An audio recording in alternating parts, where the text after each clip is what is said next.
Hello दोस्तों, नमस्कार। आप सभी का एक बार फिर से बहुत बहुत स्वागत है आप सभी के अपने YouTube channel Dear Bank sir पर। तो दोस्तों, हमेशा की तरह जीके की बहुत ही ज्यादा मस्ट क्लास आप सबकी चलने जा रही है। तो आप सभी लोगों से रिक्वेस्ट है कि क्लास को बीच में बिल्कुल भी स्किप मत करिएगा, क्योंकि यहाँ पर आने वाले हर एक प्रश्न आपके लिए बहुत ही ज्यादा इंपॉर्टेंट होने वाले हैं। तो चलिए स्टार्ट करते हैं आज की इस क्लास को। यहाँ पर ध्यान से देखिए, आपसे क्या पूछा जा रहा है कि किस राज्य सरकार ने गोधन न्याय योजना शुरू की?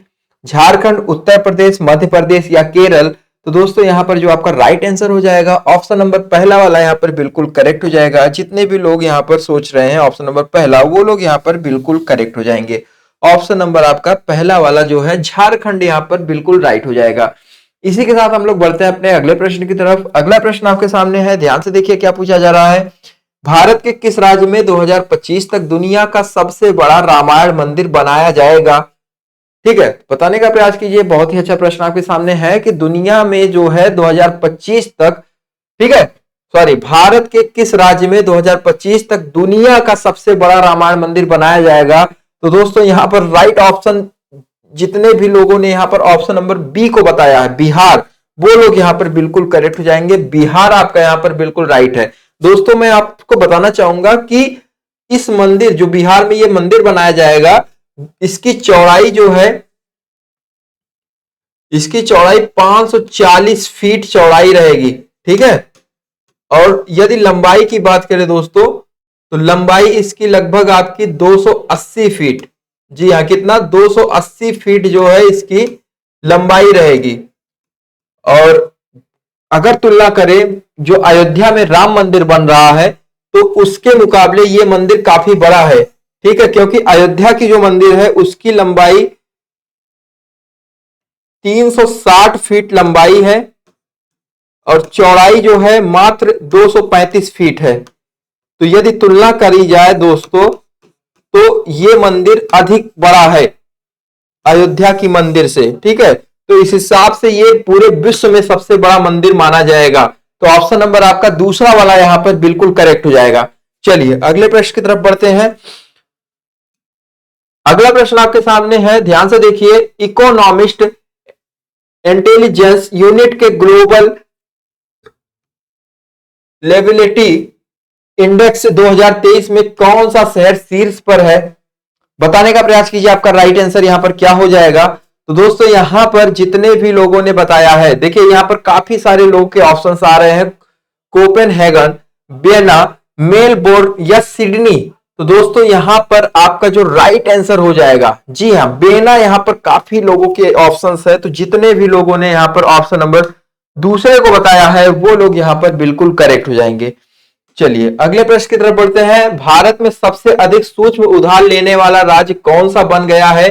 तो सबसे अधिक सबसे कम उधार लेने वाला, ठीक है, सूक्ष्म उधार लेने वाला राज्य कौन सा बन गया है? तो अभी तक भारत में टॉप पर तमिलनाडु था, लेकिन तमिलनाडु को पिछाड़ कर इस समय बिहार टॉप पे है। तो यहां पर जितने भी लोगों ने बिहार बताया है, वो लोग यहां पर बिल्कुल करेक्ट हो जाएंगे। बिहार हर चीज में अब उन्नति कर रहा है। चलिए अगला प्रश्न है, चाहे वो मंदिर हो, चाहे उधार लेना हो, ये हर क्षेत्र में विकास हो रहा है। ग्लोबल स्टार्टअप इकोसिस्टम रिपोर्ट 2023 में बेंगलुरु कौन से स्थान पर रहा? ये जो ग्लोबल स्टार्टअप इकोनॉमिस्ट है, ये जो है विकास को दर्शाता है, किसी भी देश के, किसी भी राज्य के विकास को दर्शाता है, उसके डिजिटल विकास कितना किया है, इस चीज को दर्शाता है। तो यहां पर यदि ग्लोबल स्टार्टअप की बात करें, तो बेंगलुरु का 20वां स्थान है, जो कि 2 अंक जो है ये आगे आया। इससे पहले 22वें स्थान पे था, लेकिन इस समय जो है 20वें स्थान पर आया, जो कि बहुत अच्छी बात है। और टॉप पे यदि बात करें दोस्तों, तो टॉप पे न्यूयॉर्क सिटी है, जो कि अमेरिका की न्यूयॉर्क सिटी, और दूसरे स्थान पर इंग्लैंड में जो एक शहर है लंदन, इसे आप लोग जानते होंगे। ठीक है, ये दोनों फर्स्ट और सेकंड पर है। इंडिया का जो है 20वें स्थान पर बेंगलुरु आता है, और 51 से लेकर 60 के बीच में पहले पुणे आया करता था, लेकिन इस समय पुणे जो है 31वें स्थान से लेकर 40वें स्थान के आसपास है। ठीक है, तो ये चीज आप लोग ध्यान में रखिए। चलिए अगले प्रश्न की तरफ बढ़ते हैं। अगला प्रश्न आपके सामने क्या पूछा जा रहा है, ध्यान से देखिए।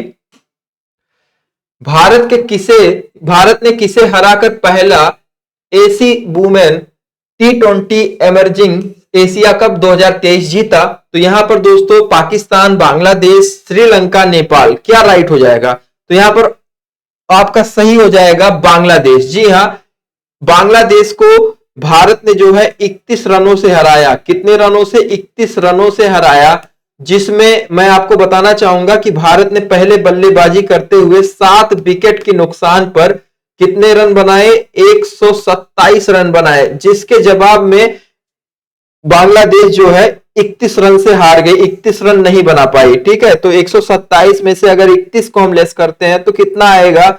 ये हमारा आएगा 96। जी हां, 96 रन पे ही ऑल आउट हो गई बांग्लादेश। तो ये चीज आप लोग ध्यान में रखिए। ठीक है, तो चलिए अगले प्रश्न की तरफ बढ़ते हैं। अगला प्रश्न आपके सामने क्या पूछा जा रहा है, ध्यान से देखिए और बताने का प्रयास कीजिए। यहां पर आपसे पूछा जा रहा है कि 200 अंतरराष्ट्रीय मैच खेलने वाले पहले पुरुष फुटबॉलर कौन बने? तो दोस्तों ये बहुत ही अच्छा प्रश्न है। तो यहां पर यदि बात करें दोस्तों, लियोनेल मेसी, नेमार और किलियन एम्बाप्पे या आपका क्रिस्टियानो रोनाल्डो। तो यहां पर दोस्तों ऑप्शन नंबर 4 किसी को बताने की जरूरत है नहीं, बहुत ही आसान प्रश्न है। रोनाल्डो यहां पर बिल्कुल राइट हो जाएगा। ऑप्शन नंबर आपका चौथा वाला बिल्कुल राइट है। दोस्तों ये रिकॉर्ड जो है बहुत ही मिनिमम आपको देखने को मिलेगा। ऐसे रिकॉर्ड नहीं बनते हैं कि कोई प्लेयर 200 अंतरराष्ट्रीय मैच खेलने वाले पहले पुरुष फुटबॉलर बन जाए। तो यहां पर ऑप्शन नंबर आपका चौथा वाला जो है यहां पर बिल्कुल करेक्ट हो जाएगा, बिल्कुल राइट है। और इनका ये record Guinness book of world record में भी शामिल किया गया और इन्होंने ये रिकॉर्ड हाल ही में 2024 में जो चलने वाला फुटबॉल लीग था उसमें इन्होंने ये कायम किया।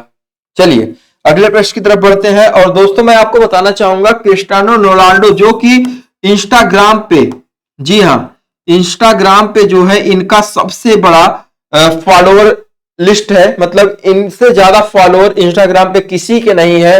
और अपने इंडिया में टॉप पर विराट कोहली आते हैं, विराट कोहली टॉप पर आते हैं।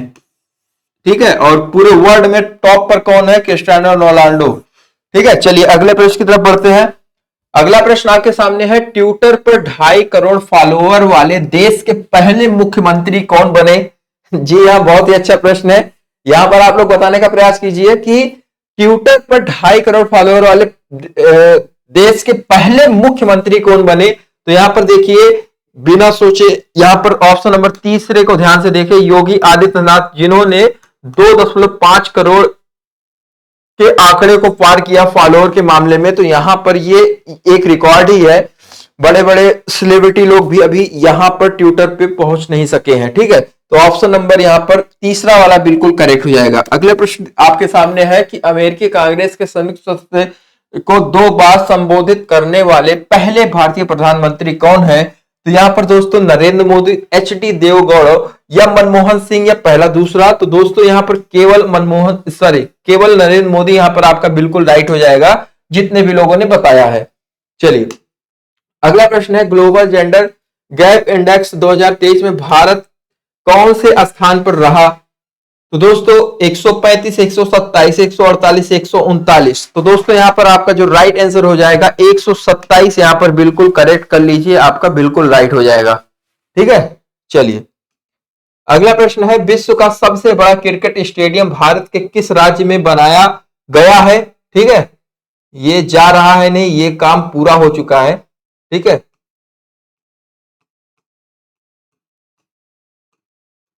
तो दोस्तों मैं आपको बताना चाहूंगा कि विश्व का सबसे बड़ा क्रिकेट स्टेडियम भारत में है, जो कि गुजरात राज्य में है, जिसे अब किस नाम से जाना जाता है? नरेंद्र मोदी स्टेडियम के नाम से जाना जाता है, जो कि पूरे विश्व में सबसे बड़ा क्रिकेट स्टेडियम है। ठीक है, जो कि आपका नरेंद्र मोदी स्टेडियम के नाम से जाना जाता है। ठीक है, नरेंद्र मोदी स्टेडियम के नाम से जाना जाता है। इससे पहले सरदार वल्लभ भाई पटेल स्टेडियम के नाम से जाना जाता था। और दूसरे स्थान पर पूरे विश्व में जो है एक स्टेडियम है जिसे हम लोग मेलबर्न क्रिकेट स्टेडियम के नाम से जानते हैं, जो कि ऑस्ट्रेलिया में है। और तीसरे स्थान पर अपना भारत देश फिर से आता है, क्योंकि ये कोलकाता में है।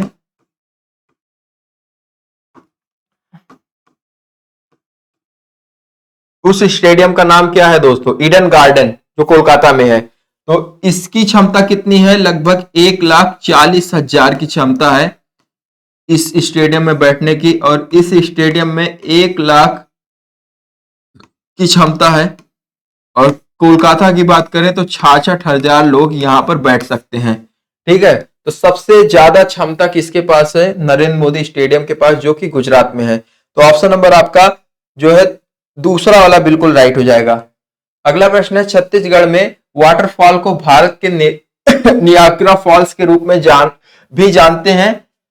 तो दोस्तों बताने का प्रयास कीजिए, आपका राइट आंसर यहां पर क्या हो जाएगा? तो यहां पर चित्रकूट बिल्कुल सही हो जाएगा, जितने भी लोगों ने बताया है। भारत के संविधान के अनुच्छेद के तहत संसद के सदन की बैठक शुरू करने के लिए पूर्ति की संख्या, सदन की कुल सदस्य संख्या 10वां हिस्सा होती है। 101, 100, 102, 103। बताने का प्रयास कीजिए, यहां पर आपका राइट आंसर क्या हो जाएगा? तो दोस्तों यहां पर देखिए, काफी लोगों ने 100 बताया है, तो यहां पर मैं आपको बताना चाहूंगा बिल्कुल राइट है।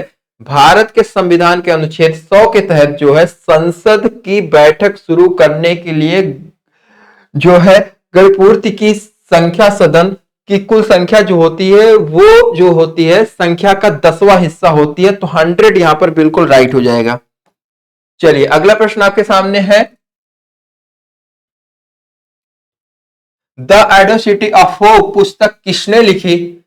बिल विंस्टन या जॉर्ज बुश या बराक ओबामा? यहां पर बिल गेट्स का भी नाम लिया गया है। बिल गेट्स जो कि एक समय पे दुनिया में सबसे अमीर व्यक्ति की श्रेणी में टॉप पे थे, लेकिन इस समय टॉप 5 में ही है। लेकिन यहां पर मैं आपको बताना चाहूंगा, यहां पर बराक ओबामा बिल्कुल करेक्ट हो जाएगा, जो कि 2009 से 2017 तक अमेरिका के राष्ट्रपति रह चुके हैं। ये चीज बहुत ही बड़ी बात है, क्योंकि आपको पता होगा कि किसी भी देश में जो है जो राष्ट्रपति चुने जाते हैं वो जनता के द्वारा चुने जाते हैं, और जितनी बार राष्ट्रपति जीतेगा उतना बार चुना जाएगा। लेकिन अमेरिका में ऐसा रूल नहीं है। वहां पर एक राष्ट्रपति लगातार यदि 2 बार जीत गया तो तीसरी बार वो चुनाव नहीं लड़ सकता है। ठीक है, तो ये चीज आप लोग ध्यान में रखिए। तो ऑप्शन नंबर यहां पर तीसरा वाला बिल्कुल करेक्ट हो जाएगा। चलिए अगला प्रश्न है, जो कि आज की इस क्लास का लास्ट प्रश्न है, नृत्य रूप डांडिया का संबंध है गणेश चतुर्थी, नवरात्रि या आपका ओणम से या बिहू से? तो दोस्तों यहां पर नृत्य रूप डांडिया का संबंध जो है नवरात्रि से है। यहां पर जितने भी लोगों ने ऑप्शन नंबर दूसरे को बताया है वो लोग यहां पर बिल्कुल करेक्ट हो जाएंगे। तो इसी के साथ आज की क्लास आप सबकी यहीं पर समाप्त होती है। और आप सभी को आज की क्लास कैसी लगी कमेंट करके जरूर बताएं, और जितने भी लोग हमारे चैनल पर नए हैं तो चैनल को सब्सक्राइब करके ही जाएं। ठीक है, तो धन्यवाद दोस्तों, जय हिंद, जय भारत।